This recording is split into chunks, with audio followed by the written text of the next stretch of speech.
Kontributi i Hoxh Sherif Ahmetit është karakteristik. Angazhimi i tij kishte filluar në kohën më të vështirë, atë kohë kur komunizmi ishte në kulm. Konsideronte se ignoranca ishte pengesë kryesore e zhvillimit kombëtar dhe fetar. Hoxha thoshte, armiku më i madh i fesë dhe i vetë njeriut është ignoranca. Vetëm dituria e nxjerr njeriu në dritë dhe e bën të pavarur. Angazhimi i tij fillimisht ishte për arsimin në shqip, pra për çështje kombëtare, por më pas kalon për çështje fetare. Hoxh Sherif Efendi Ahmeti dallohej për vizionin e madh në angazhimin e tij fetar e publicistik. Në rrethanat në të cilat jetonte, ishte vështirë të dalloheshe për angazhim të madh. Prandaj dhe disa punë fetare, siç ishte më saktë përkthimi i Kuranit, i kishin marrë kohë goxha të madhe. Por ai nuk i ndalej punës.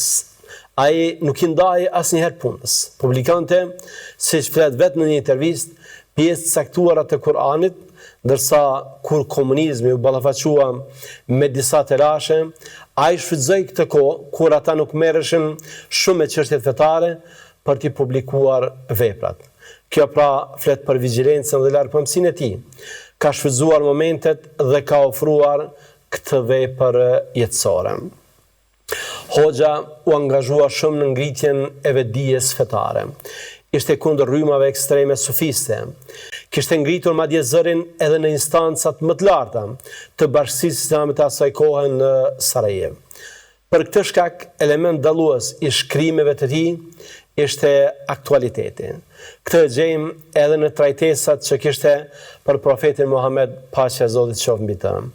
Në kohën e tij ishte ngritur një debat rreth figurës së Muhamedit alayhi salatu wassalam. Prandaj ai kishte shkruar rreth kësaj teme. Format dhe mënyra se ai e kishte mbrojtur pejgamberin Muhammed alayhi salatu wassalam shihen edhe sot si të rralla dhe mbase më të mira të llojit të vet. Hoxha punonte edhe për ngritjen e vetdijes kombëtare. Ata që kanë mësuar prej tij i kujtojnë këshillat se nxënës, mësoni sepse komunizmi do të bjerë shpejt, e përgjegjësia do të bjerë mbi ju. Pra, i përgatiste për të marrë përgjegjësitë për udhëheqjen e vendit dhe popullit. Ai ishte kundër shpërnguljes në Turqi. Këtë angazhim për këtë qëllim thot ta ketë bërë më së shumti kur ishte shpërngulur në Prishtinë. Punën më të madhe për zgjimin e ndjenjes kombëtare ndë njerëz e kanë bërë pas erdha në Prishtinë, sepse këtu isha kryetari i shoqatës Sulemave dhe vizitoja tër Kosovën. Mbaja mbledhje me antarë në terren dhe i porositja që t'ua shpjegojnë xhamatit rëndësinë e rizgjimit kombëtar. Përveç tjerash, Hoxha ishte edhe humanist i madh.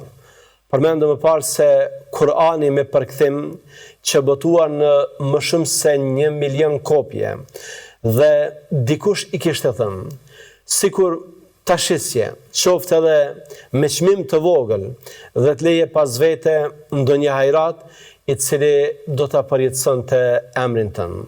Hoxha kishte refuzuar, duke thënë se nuk ka hajrat vepër më të mirë, më të madhe se Kurani.